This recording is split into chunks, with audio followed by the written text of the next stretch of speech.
Boom! Welcome back to Jason Unleashed. Hi guys, how's it going? Jason Carter here. Happy Friday. Great to see you guys today. Hope you had an incredible week. Thank you so much for hanging out with me today. And today, my guest is the incomparable XIXI YANG, one of the most in-demand entertainment journalists in the business. She is incredible. Just launched a new network called the Pop News Edition, and she's a force, a mainstay on red carpets, a mainstay in media, and I'm gonna let her tell you all about it. Let's see if she's in the room yet. Boom, going live with Yang, going live with XIXI YANG. Boom, boom, boom, boom, boom, boom, boom, bam! Bam! I was like, keep going, Jason. I love the introduction so much. I just wanted to hear it twice. Look, you've done so much XIXI that I have to figure out what I'm going to highlight, because it's like, if I highlighted everything, it wouldn't even be a show. I'd still be doing an intro. I love it. I love your introduction. I was like, can you play this at my funeral? It sounds right? pretty amazing. Your eulogy, just press play. XIXI, good to have you on Jason Unleashed. Good to see you in your smiling face. How are you doing? I'm doing good. Better that I'm now here with you. Thank you so much for having me on your show. You know, I've been a big fan of yours for a while. Of course. Like, I was like, look, I have like this bucket list of people, and I'm in people's DMs like crazy. I was like, let me just slide into her DMs real quick. And she has like you have like 500,000 people following you. Maybe she might see it. Maybe she won't. Oh my God. Make it happen. Oh my gosh. You are killing the game. 2020 has been a year, but yet you have been able to pivot and still keep it going. How has your quarantine been? Ooh, my quarantine has been quite the transformation, I gotta say. In the beginning, I was having a very complicated love affair with my fridge. I would systematically go and check every 30 seconds, like I was gonna discover new groceries in there. Just in case I forgot all the snacks I bought for myself. But I almost feel like it's almost like Mother Nature is sending us back to our rooms to take time to reflect and think about some of the things that are going on in the world beyond our daily routine, because I know you're just like me. You're constantly on the go, doing shit from show to show to show, yeah. From like, Pop Trigger to ET Live. Hello, I'm a fan. And we just never had time. We never had time to really connect with our inner self and think, okay, what is my big overall mission here? Why am I put on earth to do what I do? And how can I hopefully make the world a better place, right? Right. Yeah, so it's been a lot of reflection. 100% reflection, discoveries about yourself, new ideas that are born. It's like a rebirth, and it has to hurt a little bit before it gets better, right? So it's like purging everything you never knew was there, maybe emotionally or mentally or in very different ways, and then rising from the ashes as like a phoenix. I know that sounds so dramatic and so over the top, but for myself, that's what I've experienced in quarantine. We're going to talk about your career in just a second, but let's catch people up to what's going on right now. Pop News Edition is this reimagination of pop culture news, and people look at pop culture news as something that lacks depth or isn't substantive. But that's not the case with Pop News Edition. You are bringing something new that is global, that is nuanced, and that is very needed. Tell us about it.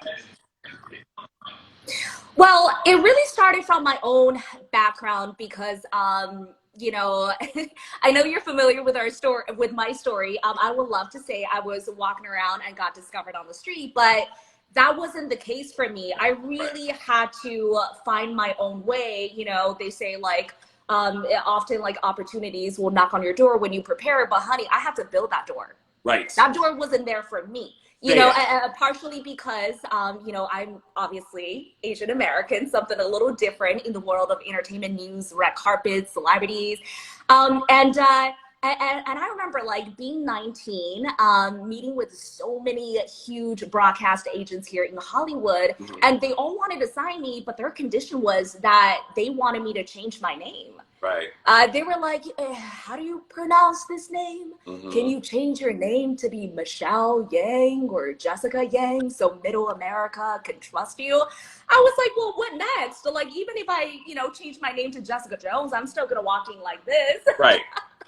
And I'm a firm believer in every single part of your story makes you who you are, and you have to own you before they do. And you have your own unique narrative, which is your greatest gift to the world. So I remember sending out my resume to all these big networks, and I couldn't even get a call back. So I said, screw that.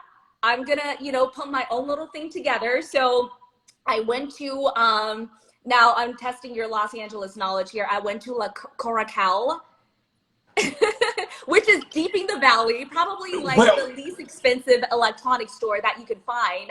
I bought a handheld Sony camera that was probably used to shoot Paris Hilton sex tape. We're not even talking Kim and Ray J. We're talking like generations back. So I bought the handheld camera, bought a karaoke mic because that was a lot cheaper than an actual microphone. Went around town, interviewed everyone I could, and I remember, Jason, like I got my first credential to a red carpet, which was Disney's Secretariat premiere. Mm-hmm. I was so dead last on the red carpet because, if you guys are familiar with red carpets, there's a pecking order. I was so dead lost. Every time the security opened the door to let someone into the El Capitan Theater, the door would literally hit me on the face. Wow.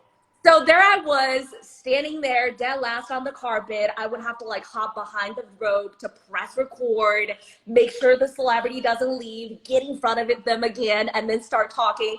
And I think, this was 10 years ago when red carpets were really exclusive. Mm-hmm. Now I feel like, everyone can be on the red carpet, which is kind of amazing. So back then, red carpets were really exclusive. And I think a lot of networks were fascinated by what they saw. They were like, wait, who's this like 19, 20-year-old girl with her own little setup over there doing her own little YouTube channel? So that was my first company, which I built. And, through learning all levels of the operation, learning how to shoot myself, video edit, do the website, and most importantly, learning how to get money for the content. Which was super important because this is a field where so many people get into it because they're passionate about it. But you get to a point where you're like, okay, how do I monetize this? How do I get sponsors? How do I do this full time, not as a hobby? I gotta eat, I gotta pay bills, right? I can't just show my landlord like, oh, here, this is an interview I did. So I learned all that, and that was how I actually got connected to the Associated Press. I became the first Asian American female anchor to anchor a whole live stream for them, from the Oscars to the Grammys, which was huge for me. And, AP kind of believed in me because they believed in my diverse background, my story. And they were like, we want to try her out. We want to be able to capture a global audience. So to me, to think globally has always been really important because I firmly believe that pop culture is the world's culture, no matter where you're from, what language you speak, what you do. You want to be entertained. You love some form of entertainment, whether it's movies, TV shows, or music. So I really wanted to be able to create a network that kind of challenges people to think about pop culture differently. Think about it from more of a global perspective, and instead of focusing on a lot of the trivial stuff that mainstream audience don't care as much as they used to, such as, celebrity news, celebrity gossip. I wanted to talk about big stories that are happening in headline news and breaking news. I want to talk about the TikTok ban. I want to talk about how QAnon is penetrating through Hollywood. What is this cult? What is this conspiracy group? We want to talk about, of course, the reckoning that we're seeing in the film industry as of 2020, how Hollywood has really transformed because of COVID, because of all the Black Lives Matter protests. So those are the topics that we focus on. And I think that's incredible. I think it's very essential and needed. And also, if you talk about the change, I think Hollywood has evolved with the times, and it's had to. Going back to 2016, Time's Up, Me Too, I think those were the precursors to a lot of things that are happening now. And even stars are way more informed, way more open and willing and apt to talk about the issues, because if you're not paying attention, then you're honestly living under a rock, because now all the evils of the world are outside of our front door. It's inescapable. You cannot get away from it. It's going to affect you in some capacity. And just because a star or an athlete or whoever has a job that places them in a space of that kind of on a pedestal does not exempt them from the evils of the world, does not exempt them from catching COVID. So for you to have the wherewithal to be like, oh my gosh, pop news is now just news. It's just news. And as we were talking earlier about, who's in our White House, a reality TV star. Exactly. And we got another one running for president too. I mean, he's more of a musician. So for me, listen, as long as you are a tax-paying citizen, feel free to talk about anything you want to talk about. Right. Celebrities are people too. And, and I think social media has really changed the scope of entertainment news as well, because back then, in order to push or promote a project, celebrities will have to do a sit-down interview with a show, with the network. But now they can release it themselves on Instantly. Instagram. You hear, some of the statements straight from them, whether it's good or bad. Sometimes their publicists don't even know about it. They're like typing a statement on the notepad on their iPhone with like grammar mistakes and and misspelled words. But it's genuine and people want to see that. And I feel like entertainment shows have to evolve with that, because if not, we're just going to turn on our TV and see a recap of all the tweets that we saw earlier in the day. Right. And of course, viewership is going to die. Well, and even as we want everything instantaneously, we want to know, like, okay, Jerry Harris from Cheer, 2 counts of child pornography. I mean, there's so much happening instantly that we can get information and dive in and find out for ourselves. Why am I going to wait till 7 p.m. to watch a flagship entertainment news show to get something that's already old? It's old news already by that time, And also, again, do we care? Do we care? Audiences are more savvier now than ever. And Gen Z, millennial, they're smarter than ever. So when we're still wrapping our head around the TikTok ban, they've moved on to something else, and they're the future. They have the most discretionary income. We have to capture those audiences. Going back to your career, though, being XIXI YANG, woman of color, you said at 19 you were knocking on doors, and I know what that feeling is, sending out resumes, knocking on doors, and people being like, You have the passion, you have the skills, beyond anything, you can do the job. What was that one definitive moment, XIXI, where you thought, yes, I have to build this myself? Was there one moment that stuck out to you in particular that made you feel like, you know what, if you're not gonna see me, let me bet on myself? Yes, it was actually from my own parents at the time, which, mom and dad, if you're watching this, I love you guys, and things have changed. But, I just remember my mom saying something. She was like, are you sure you don't want to be a doctor or a lawyer, more stable? And I was like, no, this is what I want to do. I actually, I can show you the photo later, but I have like a little childhood photo of myself at the age of like 3 or 4, like holding a karaoke microphone at home next to a teddy bear. Yeah, you see the photo. So I was like, this is kind of what I want to do. And then she was like, well, what makes you feel like you can do it if no one looks like you is doing it? And she's like, that's not the job for people like us. That's not the job for, Asian Americans, Chinese Americans. That's for them. So when she said that, I kind of had like a big aha moment. That's when I realized that my journey is no longer about myself. Yeah. In the beginning, I got into it because, I loved chatting with famous people. I loved taking selfies. I loved, looking like a damn queen on the red carpets. Which you do. Then I realized, but then I realized like it's no longer about me. It's about how I can utilize my platform, or it's about how I can, do something a little different for the next generation. So all the minority girls growing up, Asian Americans from all parts of the world, can kind of look at that and say, you know what? I want to be like her, because it was really hard for me to find that on TV. And if you asked me back then what I wanted to do, what network I wanted to host, I would have told you TRL, MTV, because I saw Soojin Park. Yes. And that's why representation is so important, because I saw Soojin Park. I saw Vanessa Lachey, and she's, she's half Filipino. And I was excited. I was like, maybe there's a little bit of hope for me at MTV, because I saw that. So to me, I really make it my mission to pay it forward, really cultivate the next generation of storytellers, because I believe that there is a place for everyone in the world of entertainment, in the world of pop culture, but it's hard. It's hard to shift people's perspective. It's hard to tell a lot of major networks who are used to operating a certain way to all of a sudden stop and make changes and play a little bit of that catch up. So thankfully now, because of the internet and streaming services, you don't have to wait for someone to greenlight your project. You don't have to wait for someone to put you on. Put yourself on. Right. And I mean, point blank, period. Really, you have to. I think once you hear enough no's, especially when as talent, the business is abusive.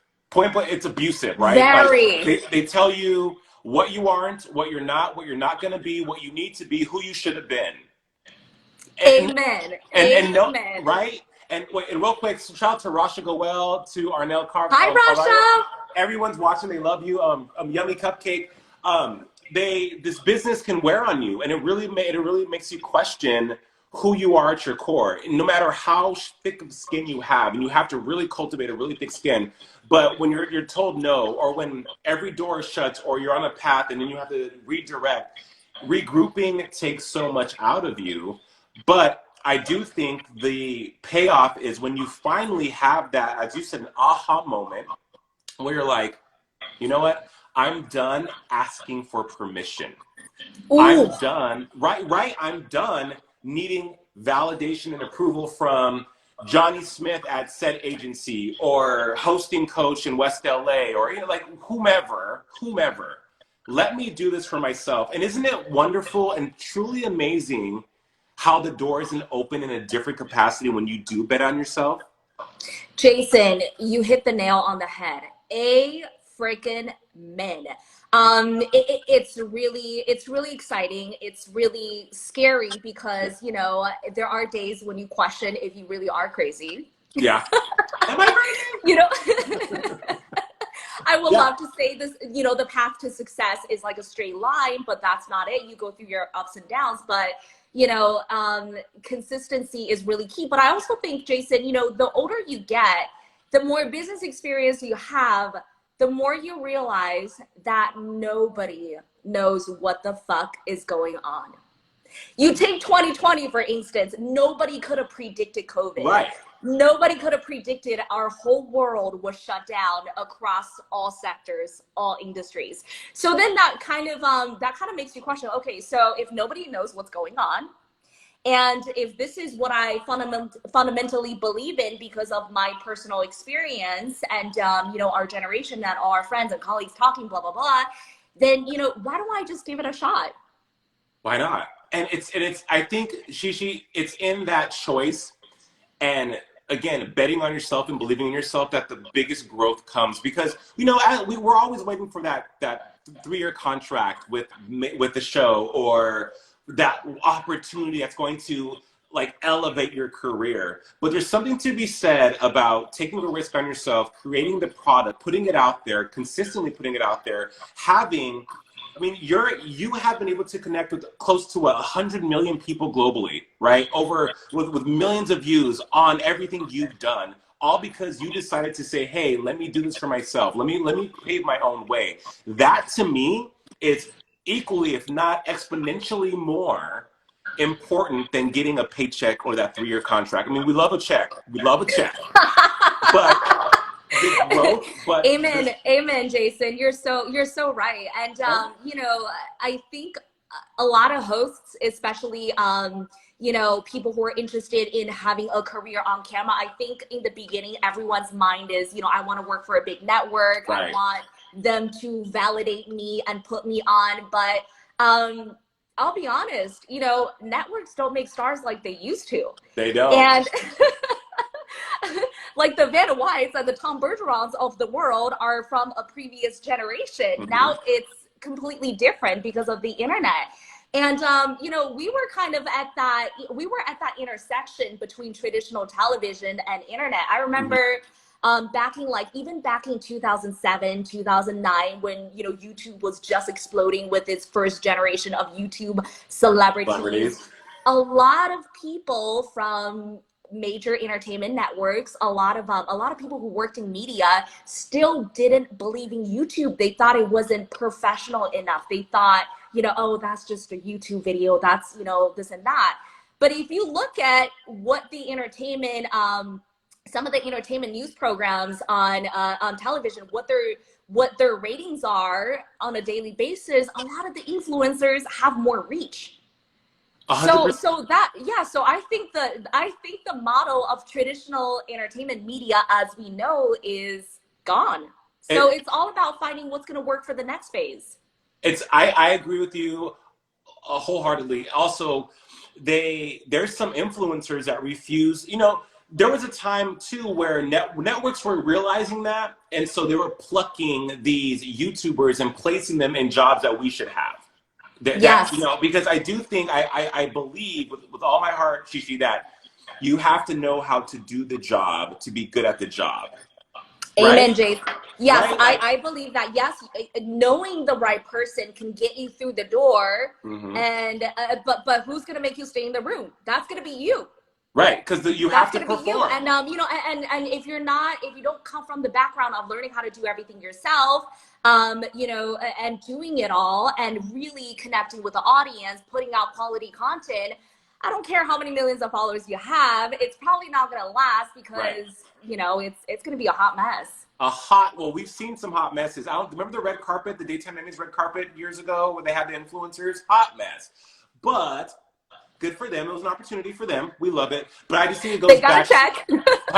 They got to check. But I do think it leans on, a lot of younger talents nowadays too want instant gratification. They're discovered on Instagram. So they're just put in these positions, and you have producers and people who massage them. But there's something to be said about someone who you don't have to have a journalism degree to be great on TV. You can learn the tricks of the trade by doing the job, but you also have to realize that that's what you're doing, that you are privileged to be in the space to work with people who are willing to show you and cultivate your talent and grow your talent. And you have to be humble enough to say, hey, I'm thankful to be here. Let me be easy to work with.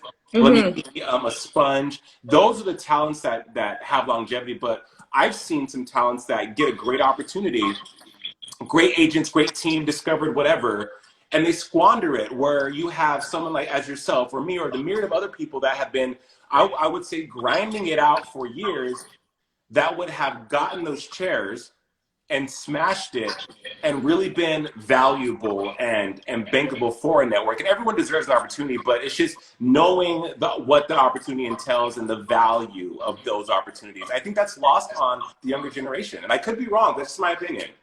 I think a part of that is because, and it's also because of social media. Everyone sees the highlights. Everyone sees a glorious moment. So I think a lot of kids have that impression, like, oh, it just gets handed to you, like I have to school my sister a couple of times. She's 20, and sometimes she literally thinks I just get invited to cool places. I have packages full of freebies literally just showing up at my door, and with a phone call I get this or that, but she doesn't see the work that goes behind the scenes in cultivating those relationships.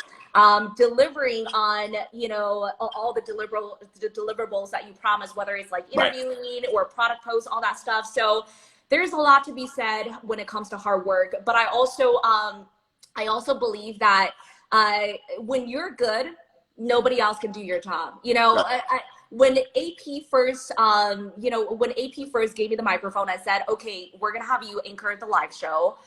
I'll be honest, I was freaking out, but they also saw how much research I did behind the scenes. I would literally come with like my own study guides, almost like I was studying for the freaking SATs, like 30 pages worth of research. I would record myself. I would tape myself. I would have my friends pretend to be different celebrities so I can mock interview them too. And, and with AP, the Associated Press, oldest news agency in the world, they don't have a teleprompter. Right. I didn't have my, makeup artist sitting there dabbing me in between commercial breaks. So I had to learn how to make it work. I had to, you know, memorize my whole monologue, memorize all the trivia stuff, learn this, learn that, boom, boom, boom, boom, boom. And on the red carpets, anything can happen. So I look back on those experiences as validation that no matter where you are in life, don't look at obstacles like, oh gosh, you know, woe is me. Look at her, look at him. They got it this easily. This is what I have to do.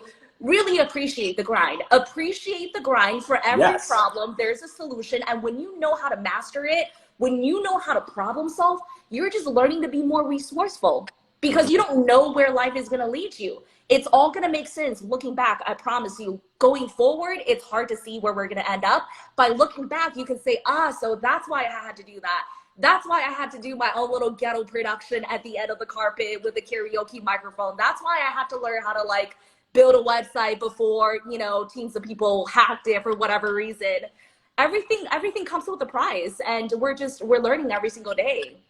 The sermon according to XIXI YANG, everyone. Preach this stuff. It's because, you know, and I needed to hear that too. I need to hear that too about, you know, why things happen and everything happens for a reason, because career, you know, you have ups and downs. You know, with that said, and I want to talk to you about your business acumen as well, but with that said about looking back, how did XIXI bounce back from her setbacks? You know, she binge eats here and there. She'll sit there with a tub of ice cream and, you know, cry her little heart out. But sometimes you have to.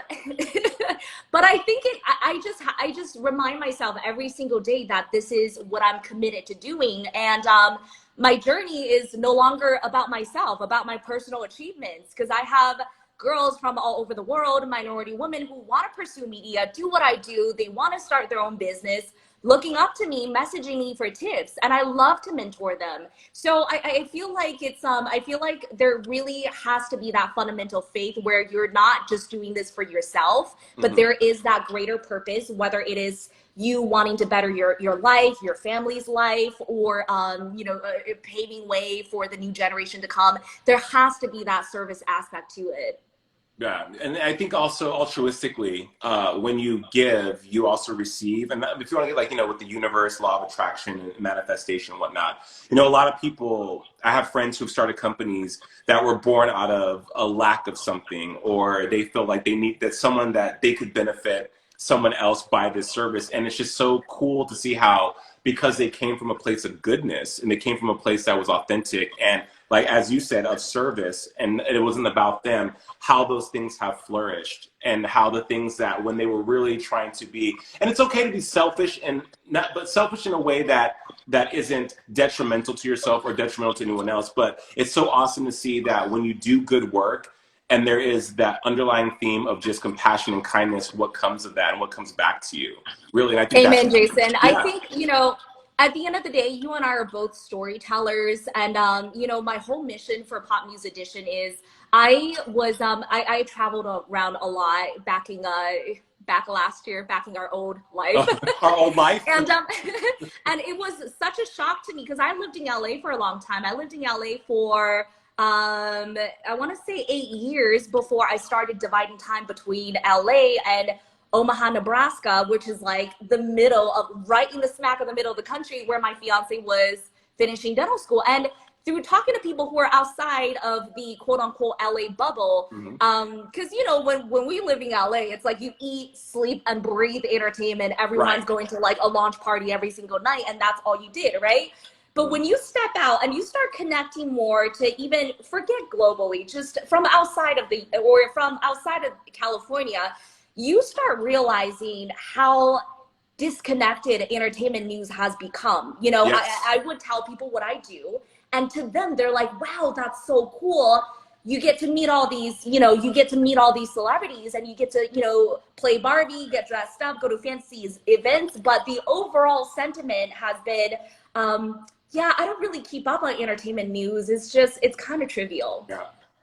So I really, you know, I want to challenge people to think beyond the trivial stuff, because I do believe that for Hollywood to be the most profitable industry, entertainment content is the most powerful form of content consumed on a global basis, there has to be a whole business behind it. So if there's a business behind it, then, you know, why can't we encourage our viewers to be a little smarter? Right. To care about topics that are really connecting all of us. And put them first, because without them, there's no us. You mentioned business. You know, you have so many layers to you. You know, you're a woman of first. You created a production company at 19 years old, and then you've been able to appear on HLN, MSNBC, CNN. I mean, you've done so much, but beyond that, you have this really incredible business mind, because it's not easy to say, okay, to be on camera and to be a talent is a business in itself, right? But yes. then to facilitate and house where you put that content, how people get that content, where that content is partnered, that's another business. How did you cultivate your business savvy? Because it's remarkable, to tell you the truth, Gigi. And I mean, from your visuals to the way you promote yourself, to the way you promote pop. I mean, it's quality. I watched the trailer for Pop News Edition like 12 times. Oh, thank you so much, Jason. They don't even produce stuff like this. Like, it's very good. How did you arrive at the aesthetic and the business savvy that you have now? Honestly, it was born out of desperation. Because I didn't have anyone to do it for me.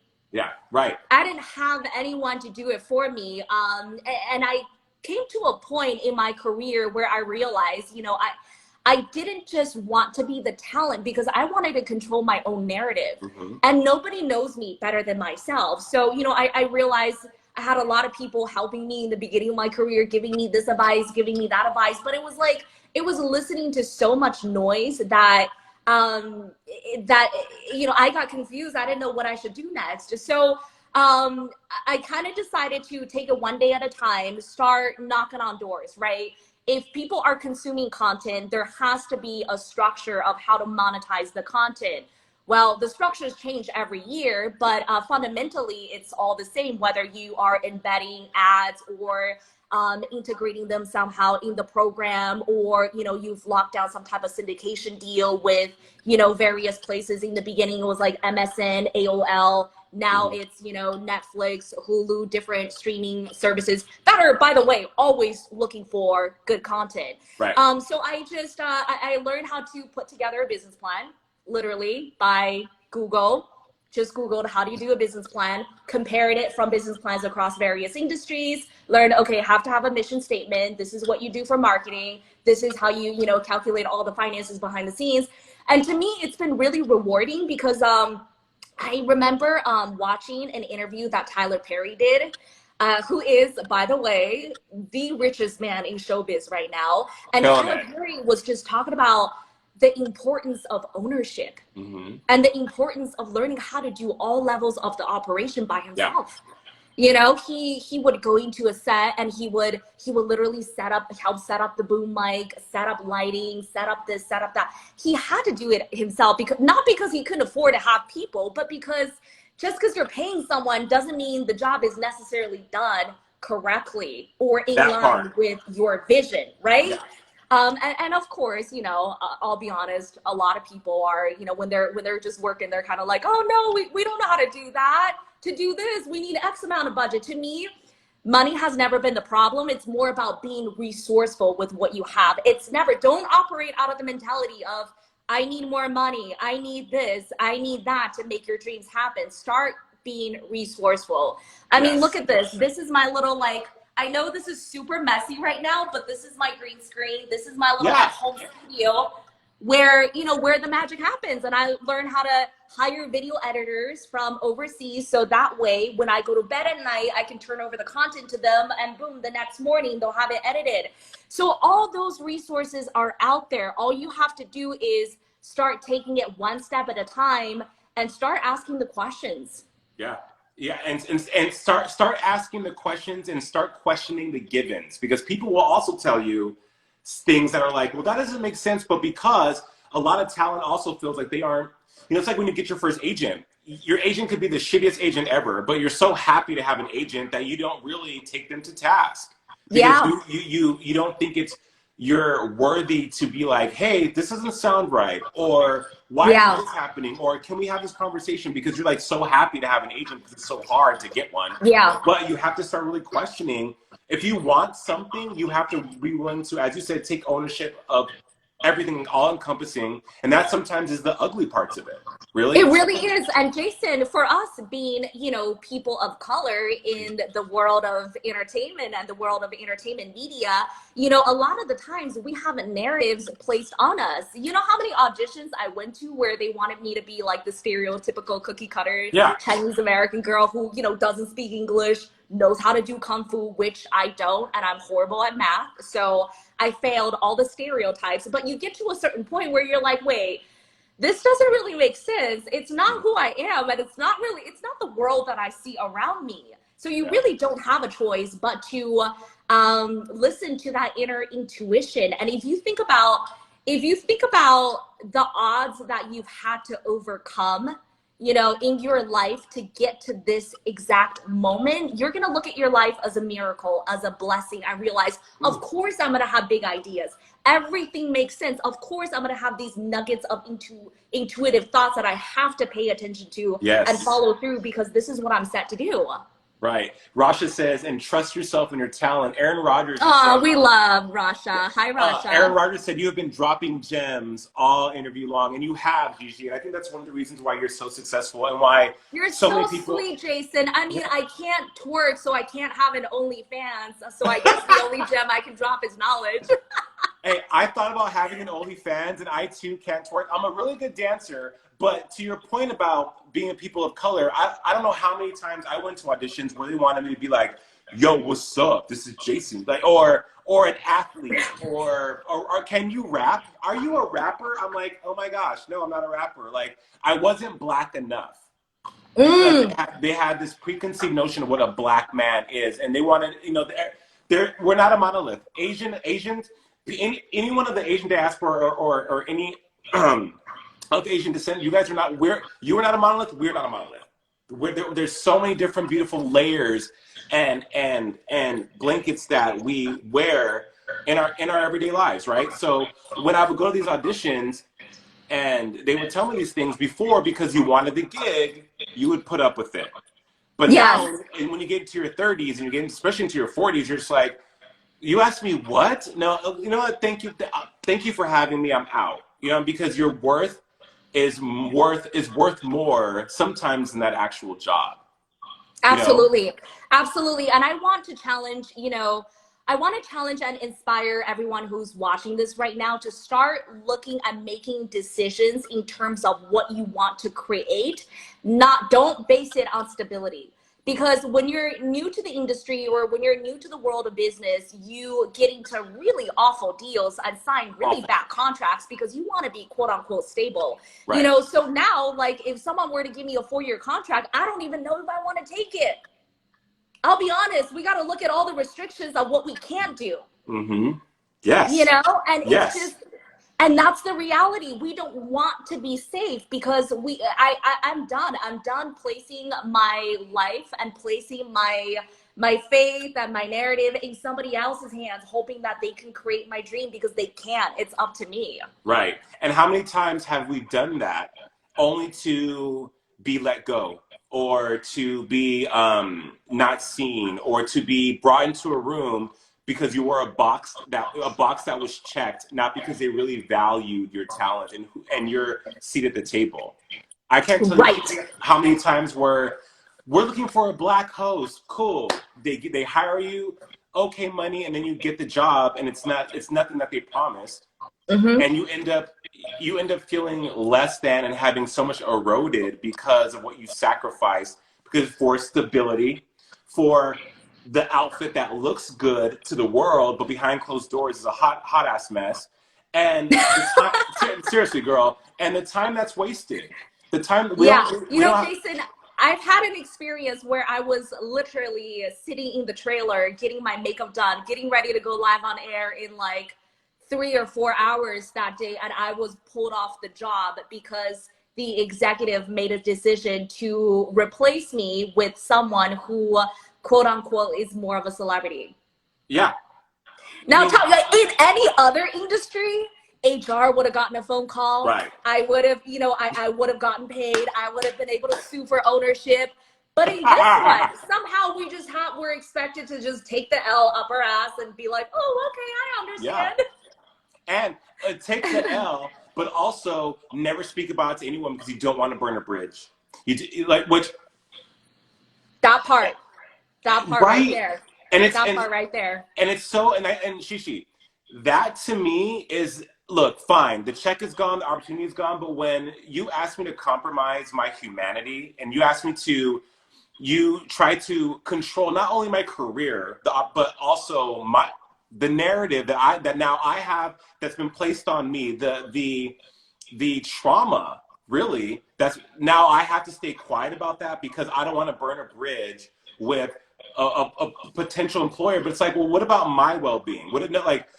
No one, it's not, and look, it's not a sob story, it's not about being a victim, but this business absolutely abuses, mistreats, and displaces and discards talent, and it has to stop. And I think that's changing. I think I want to believe that that's changing, and I will forever be a fighter for marginalized groups, women of color, women, and when it comes to getting our fair due in this business, because as I said, we sacrifice way too much of our lives for so little in this business that we need to hold on and take whatever we can because they're trying to take it from us. And that's not being professional. That's not doing the job. It's just like, yo, who's looking out for me? Who's looking out for us? So we have to look out for each other because the man, whoever, the EPs, the machine doesn't care about us. We're just a line item, if that. We're basically a number. They're looking at the spreadsheets going like, okay, what makes sense, what doesn't make sense. Right. But you also see how a year like 2020 has really impacted the entertainment industry in general, but you also see, a lot of organizations such as the Academy, issuing new diversity rules and guidelines, which, on the surface, yes, I get that the intention comes from a good place, but at the same time, I don't believe that you can fix decades of problematic content with a single rule. It's going to take time. Just like every single evolution that we've seen in our world, it takes time to get there. We can't, we just have to be patient, and we just have to keep creating our stories. Right. It's like, okay, politics. Every incoming president is always tasked with, well, how are you going to fix this? Our country's over 200 years old, and that's been a slow burn. And we're still experiencing things that we thought we had got under control, like racism and human trafficking and sexism and all these horrible things. We thought, oh, we had that worked out. We had that figured out. We don't. And Hollywood, to me, is one of those, hey, Jimmy, Hollywood, to me, is one of those industries where people don't like to be called out. They don't like to have a mirror shown of the dirt they're doing. So what they do is they don't. But unfortunately, it's the only way to get any type of change, because there's that mentality where it's like, to get along, you have to play along. Right. Unless you start calling people out, everyone's just going to act like they're not seeing the same problem. Everyone's just going to act like, everything's fixed, everything's dandy. They didn't know about it until someone calls them out. And that's just the unfortunate reality of the industry, just like many other industries, because I know Hollywood is not alone. That's just what we're facing. Yeah, it is. It is. The future for you, we have Pop News Edition. You are this mogul. You are, just like I said, killing the game. What does the future look like for you? What are you excited about? I'm excited to create a lot of stories from a human interest perspective that really looks at, some of the big headlines around the world that connects us all, because I believe in entertainment news. I want people to kind of reshift their perspective of entertainment news, less focus on celebrity gossip, more on real topics that every single one of us, come across every single day, whether it's social media apps like TikTok getting banned, or, hearing our crazy aunts and uncles or friends talking about this QAnon conspiracy cult. So to me, to look at Hollywood, look at pop culture through that global lens of big themes from a human interest level is really, that's really fascinating. And through that, I also hope anyone who's watching this interview to reach out to me anytime you like, because now that we've all officially become part of the Jason Unleashed family, you know, because, you know, honestly, Jason and I are doing this for you guys. You know, we're all in this together. We're all connected. We're all in this together. We're all breathing the same air at the same time right now, which is this moment. So I'm really excited about that. I want us to empower each other because life is not easy. It's not. You know, I don't like to say we're working from home. It's more like we're at home trying to work. But I think, you know, 2020 has been a really transformative year that made us reevaluate everything about our life. It has. And you know, as I said earlier, I'm very thankful for that. And I know, as you said, that when we're going through it, you can't see. But I think when we look back on 2020, hopefully next year or even sooner, we'll be like, that's why it happened. Yeah. Aaron Rogers said, did me and Gigi Yang just become friends? Aaron, I think you guys just became friends. I think. Oh my gosh. Hi, Adame. I love you. Hi, Rasha. Gigi, I'm going to let you go and get back to your day. It has been incredible talking to you. Where can they watch a Pop News Edition at? Okay, go to popnewsedition.com. We're going to be having weekly episodes on Amazon and Hulu later on in the year. But as of now, go to the website. Help us spread the word. Thank you guys so much for tuning in. And look, I want to show you something real quick, Jason. Okay. The best part about doing the interview with you at home? Hey, look, I'm in my socks too, so. Got to be comfy and chic at the same time, right? Yes. I love you. Have a great weekend. I'm sure I'll talk to you soon, Gigi. And again, thank you so much for being on Jason Unleashed. You are valued, seen, and loved. And girl, keep on killing it. Keep on killing it. Thank you so much, Jason. I'm a big fan of yours, so this was a treat. Thanks, babe. Talk to you soon. Bye.